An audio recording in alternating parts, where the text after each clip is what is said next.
change because I was never part of what went before. And they've made a big deal out of that, the other campaign. That, as a matter of fact, one of the principals said the other day that the 90s weren't much different from this decade. I beg to differ with that. But the point is, that's an argument.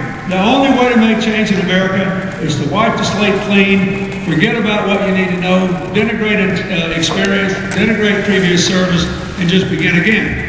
And that has great appeal, especially to young people who have only seen government service through the prism of the last 7 years. It has not always been that way, I assure you.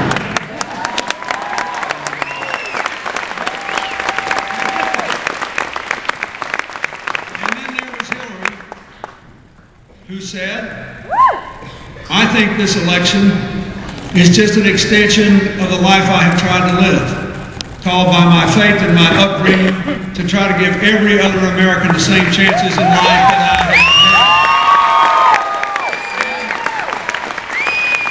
Essentially what he said, I think the job of the president is to be a change maker in other people's lives, because we're going to be fine regardless. So, that's a pretty clear choice.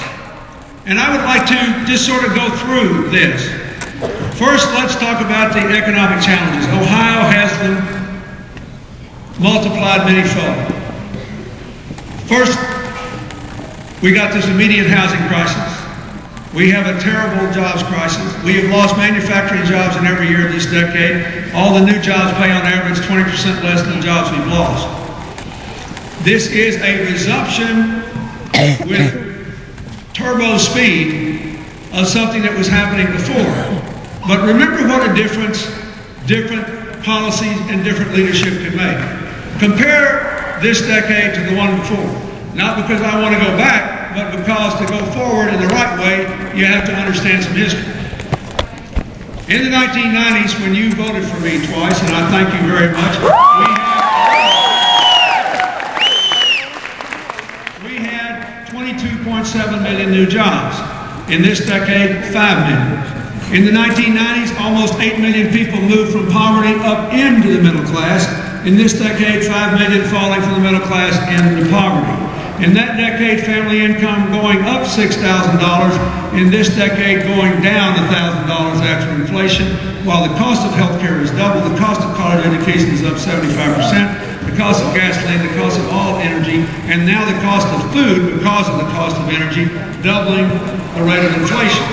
Look, this is not rocket science. You got to get this economy going again. We have to have more jobs, higher incomes, and a way of growing the economy that cannot be taken away.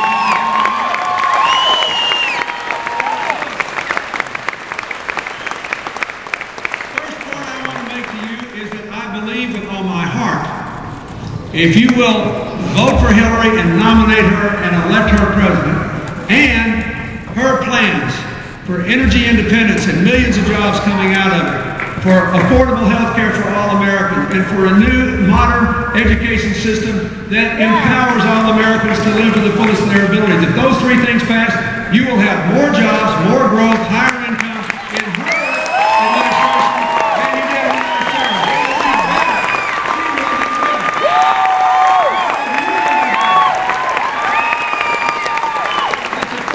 I served. How does she propose to do that? First of all, you don't have to worry. She issued in Ohio the other day this strategic energy plan. And you can get her economic blueprint, the whole shebang, from HillaryClinton.com. You can get this off the internet. But it begins with job creation. I would say again, we not only have too few jobs, the new ones pay less than the ones we've been losing. So let me just go through some of the highlights and some of the differences. First of all, she proposes to create a strategic energy fund funded by repealing the $27 billion in subsidies given to the nuclear companies, the big oil companies, the other energy companies in the 2005 Bush energy bill. Putting it into a fund that would make America energy independent with clean, efficient energy that will create millions of jobs in every state, in every region, in every rural area, in every city in America.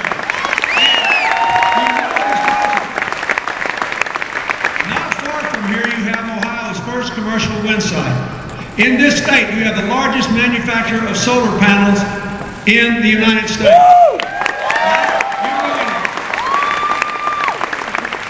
Why isn't America number one in the use of solar power? If so, you might have 3 or 4 or 5 times as many jobs in Ohio.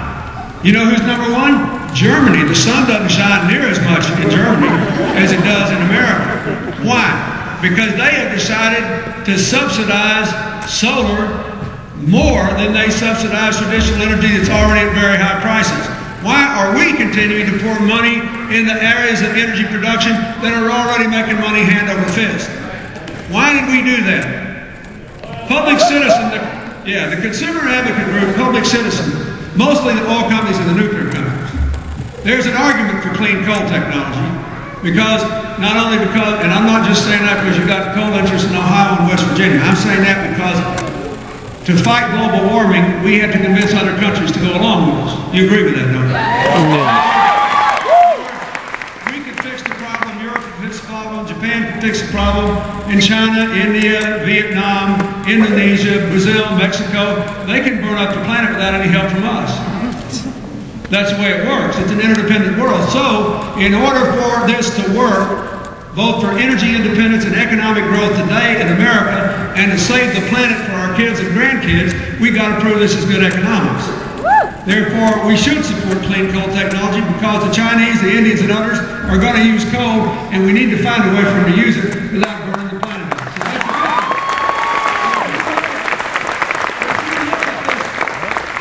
So this energy bill, the citizen group Public Action said, and I quote, it was the best energy bill corporations could buy. Hillary says, let's take the subsidies back, put it into a strategic energy fund, and create more jobs in America with solar energy, wind energy, biofuels, geothermal energy. Let's close down all the landfills and generate electricity and biofuels. Let's pay to have maximum energy efficiency in every public building in America. There are millions of jobs in this. First big issue difference. She voted against that bill, her opponent voted for it. If you want a new energy future, you ought to support Hillary for president, and she'll give it to you. Secondly, she wants to change the terms of trade, again, to try to make it work for all Americans. Number one, she called for a 90-day moratorium, no new trade agreements while we review all the ones that are there now and go back and put real labor and environmental standards in them. If people want to do business with us, they should not be able to do business by paying slave wages and depressing their own people. Number two, this is something we tried to do before, and they keep changing the tax laws.